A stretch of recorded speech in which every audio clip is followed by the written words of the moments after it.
Este é o primeiro bloco do programa Tribuna Livre, que recebe hoje aqui os parlamentar federal Léo de Brito, do PT, e Daniel Zen, deputado estadual também pelo Partido dos Trabalhadores. O nosso tema é política local e nacional. Deputado Daniel Zen, seja bem-vindo, satisfação tê-lo conosco. Boa noite. Boa noite, Arquibaldo. É uma alegria estar aqui com você, com o Osmi, com o Narciso, com o meu companheiro Léo, a gente poder fazer esse bom debate sobre reforma política e todos os outros temas mais, vamos dizer assim, candentes, né, da atualidade. Okay. Deputado Léo de Brito, satisfação tê-lo conosco mais uma vez. Boa noite. Prazer é meu, Arquibaldo, cumprimentando aí os nossos ex-deputados federais, Narciso e Osmi, e também cumprimentando o nosso grande líder do governo, Daniel Zen, e a você que está nos assistindo nesse momento. Deputados, as últimas notícias, elas não são das melhores. A gente que acompanha a imprensa diariamente, até eu no meu caso por uma obrigação de ofício, a última pesquisa da Datafolha, a presidente Dilma aparece com 10% de aprovação popular, e um dado que me surpreendeu, que 12% dos que ganham acima de 5 salários mínimos aprovam o governo e 11% dos que ganham até 2 salários mínimos apoiam. Pela primeira vez, os que ganham mais estão aprovando o governo. A questão do desemprego também é outro problema. A gente chega aos 2 dígitos, conforme alguns comentaristas de economia, no máximo em 6 meses. Como eu disse, o governo não impõe uma agenda positiva. O PT sofre um desgaste enorme, a imprensa todos os dias noticia prisões ou desmembramentos da Lava Jato. Eu pergunto, o PT, o governo, chegou no fundo do poço ou o buraco é mais embaixo? Bem, eu diria que essa é uma das situações mais difíceis que a gente está vivendo na vida do PT. O PT tem 35 anos e eu diria que esse é o pior dos momentos. Por quê? Narciso sempre fala, nós estamos há muito tempo no poder, são 12 anos, estamos no 13º ano com o governo da presidenta Dilma, o segundo governo da presidenta Dilma. 17. Aqui nós estamos no 17º ano e é claro que isso tem um desgaste natural. Do ponto de vista, eu acho que os nossos 2 principais problemas são a crise econômica e a crise política. A crise econômica por quê? Porque o Brasil recebeu os efeitos da crise em 2008, 2009.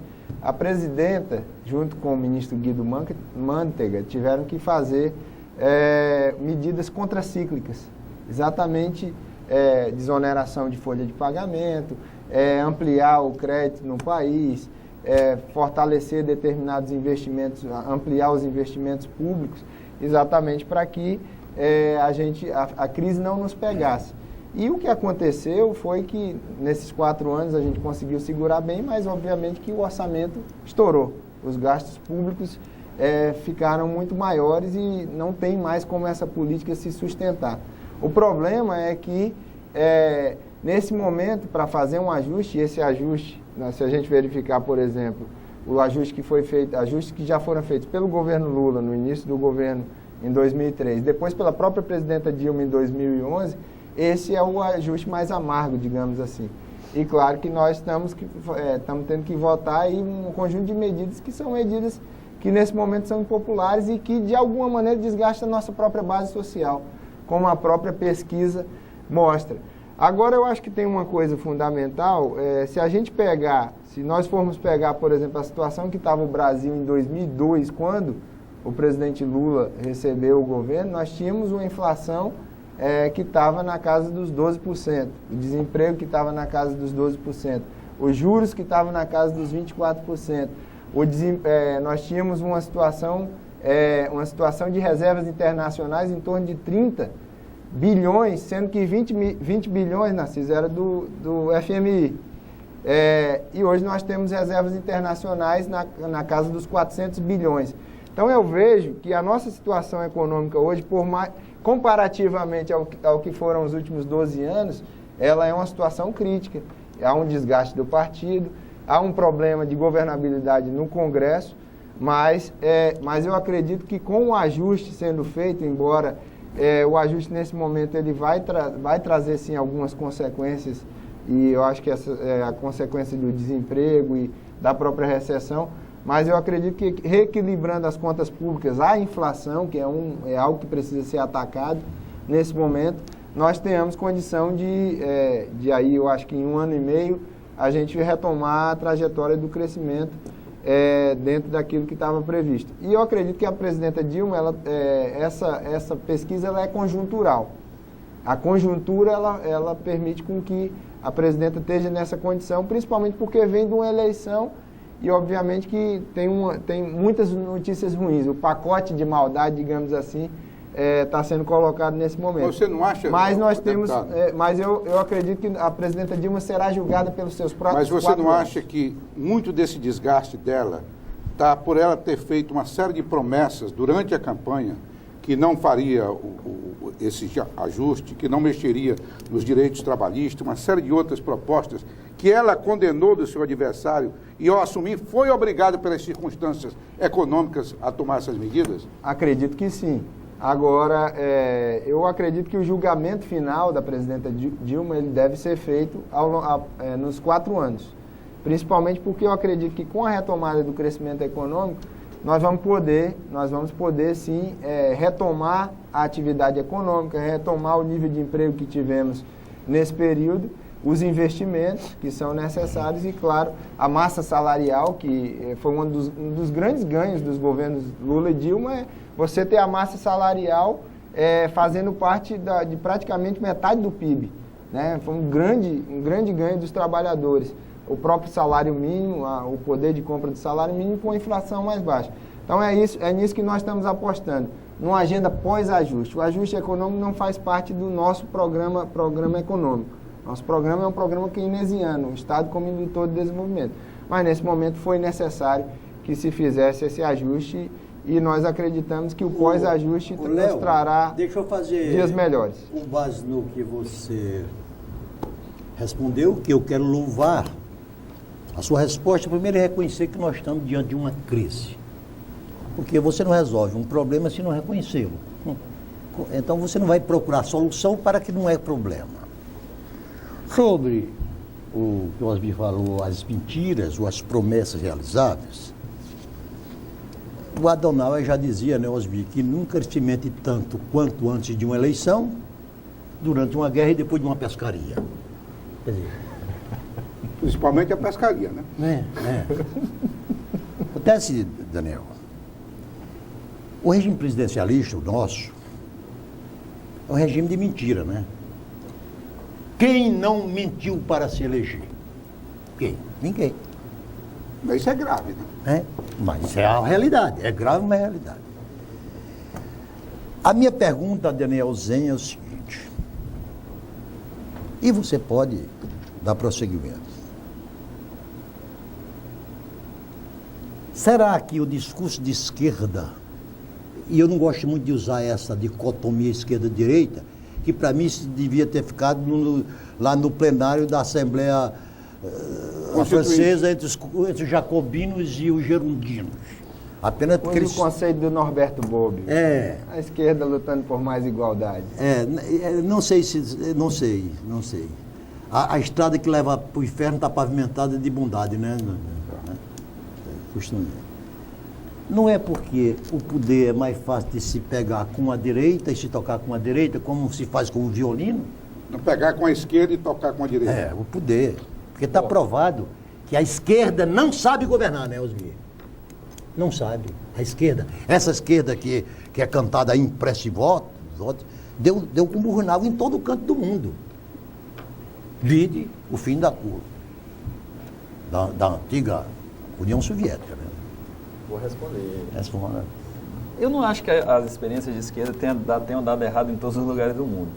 Você tem experiências, por exemplo, da social-democracia, que na minha opinião são consideradas de esquerda, posto que colocaram na agenda dos países que adotaram uma agenda progressista, sendo um conceito um pouco, não tão radical de esquerda, mas um conceito de esquerda mais próximo do nosso tempo contemporâneo, ou seja, a agenda Só um ligeiro parênteses, queria que você considere a social-democracia como um programa de esquerda, o programa dos sociais-democratas. A social-democracia, aí como incluído aconteceu... o PSDB? Não, veja bem, Estou falando da experiência histórica das sociais-democracias europeias. É o partido social-democrata mais neoliberal que já falando existiu na história. PSDB. Narciso e Osmir, estou falando das experiências concretas e reais da social-democracia real, não da social-democracia que está lá no nome de uma sigla partidária. Estou falando da experiência social-democrática europeia, por exemplo, que trouxe uma agenda positiva para aqueles países, no sentido de que era o Estado que deveria promover o bem-estar das pessoas, deveria promover o desenvolvimento social e que, num determinado momento,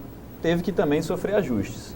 Por exemplo, aqui no Brasil, a agenda de igualdade social, a agenda de redução das desigualdades, a agenda de geração de emprego, de redução do abismo e do fosso que existia entre o quarto da população que mais detém os recursos e aquele 10º ou 4º da população que menos tem, isso aconteceu a partir dos governos de esquerda, das experiências de esquerda. Governo do presidente Lula, governo da presidente Dilma. Num dado momento, a gente vivencia e passa e mergulha fundo na questão da crise econômica, que é planetária, mundial.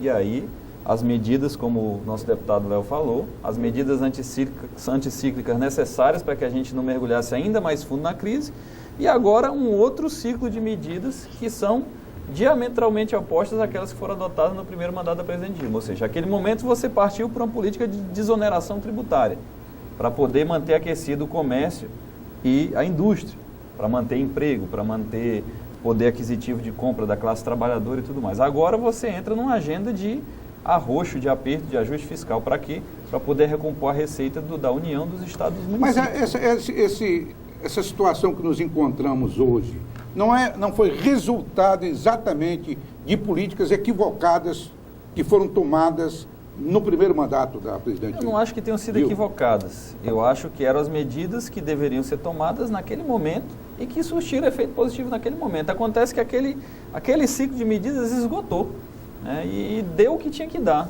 E era necessário fazer uma mudança, uma correção de fluxo, uma correção de rumo. Lembrando que você tem uma conjuntura que é global, que é planetária. Hoje a gente vive um período, e talvez de todos os períodos da história do capitalismo, é aquele período em que a gente tem hoje, mais do que no pós-guerra, mais do que no pós-crise de 29, mais do que em qualquer outro período da história do capitalismo, hoje, no mundo inteiro, é o período em que se observa a maior distância entre aqueles que mais têm e aqueles que menos têm. Isso fazendo é o que aquele francês, Thomas Piketty, acabou de escrever e virou best-seller naquele livro, O Capitalismo do Século XXI. E estou lendo.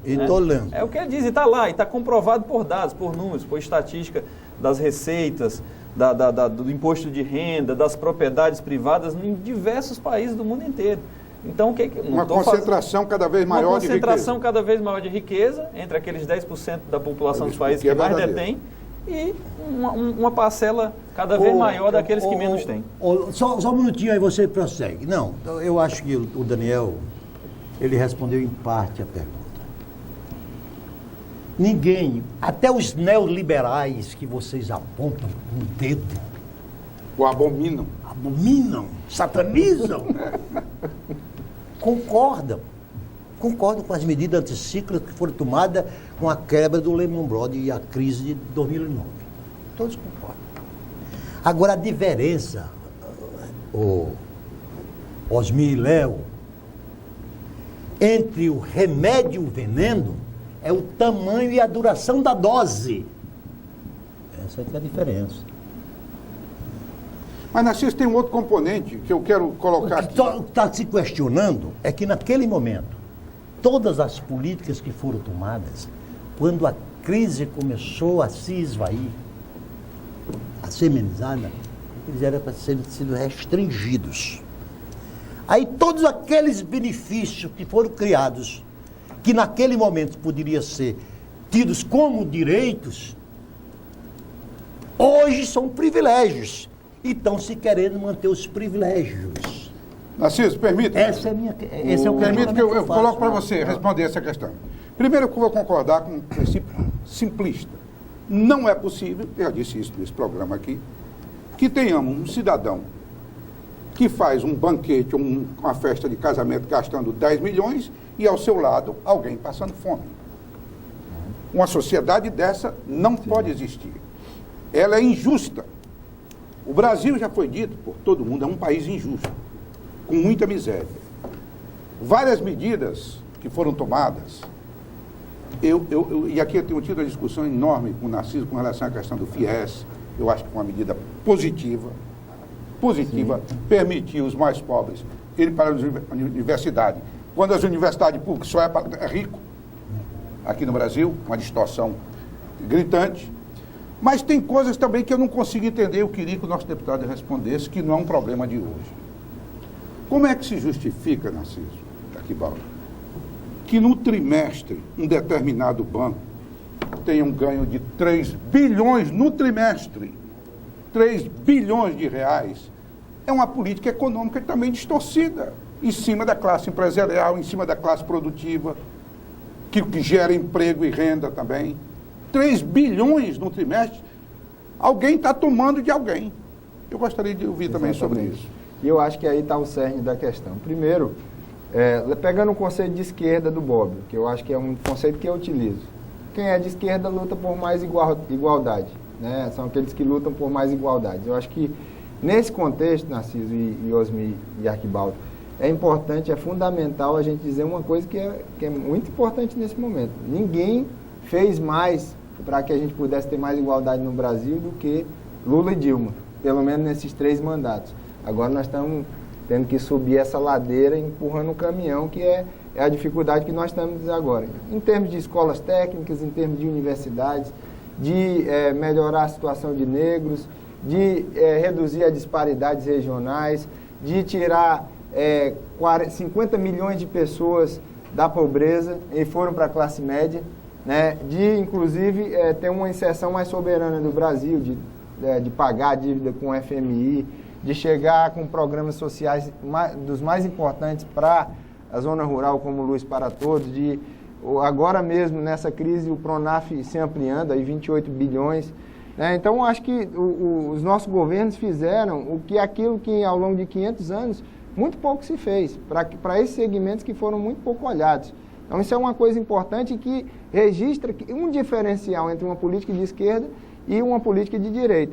Agora, ao mesmo tempo que a gente tem uma nova classe média, essa nova classe média ela tem uma demanda muito maior por direitos, por serviços públicos de saúde de mais qualidade, de educação, né, de acesso ao lazer, de acesso à cultura.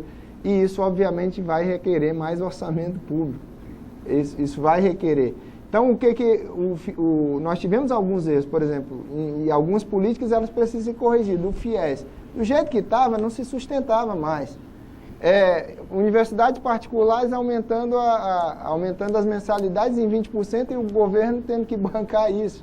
Universidades que tinham 60 alunos, no outro ano estavam com 3 mil captando alunos. Então, você precisa trabalhar o aspecto qualitativo, que o governo está fazendo isso agora. Isso agora, está sendo feita a correção. Mas, para mim, o cerne central é o seguinte: num governo de esquerda, o acesso aos direitos ele vai sendo ampliado. E aí é necessário que haja o financiamento disso. E aí talvez tenha sido o nosso grande erro ao longo desse tempo. Que aí é o que o Osmi está falando. Nós não temos o imposto de grandes fortunas, que você que foi constitucionalista, sabe? Osmi morre de medo desses impostos, sabia? Pois é. Até hoje não foi regulamentado. Nós estamos defendendo isso agora. As heranças... Mas isso não resolve. As alíquotas, segundo todos os comentários que eu li, isso seria uma ínfima parte do que o governo precisa arrecadar. Não, mas aí também a busca dos ativos. Nós estamos defendendo, inclusive, alguns ativos da própria Caixa Econômica serem vendidos. Nós apresentamos agora, estamos trabalhando na bancada, essas medidas que nós vamos defender pós-crise. Mas é um momento difícil, é uma conjuntura difícil de defender. Agora, de fato, o nosso objetivo maior é a manutenção dos direitos. Mas se nós conseguimos botar muita gente na classe média, mas a gente não conseguiu exatamente fazer um sistema tributário. Essa reforma é uma reforma de base. Um sistema tributário que seja realmente progressivo, como a gente tem nos países europeus, que o Daniel citou aqui, a social-democracia. A social-democracia, ela se sustenta assim. A saúde de qualidade para todos, a educação de qualidade para todos. Por quê? Porque aqueles que têm mais, eles pagam mais. E hoje, infelizmente, o nosso sistema tributário é um sistema tributário que quem tem menos é que paga mais, porque ele está, sobretudo, focado no consumo e não nos bens e na renda. Porque o desenvolvimento não pode se fazer focado apenas no consumo, né? Nós precisamos fazer... também no investimento. Nós precisamos fazer um rápido intervalo comercial, daqui a pouquinho nós voltamos, por favor, não saia daí. Agora...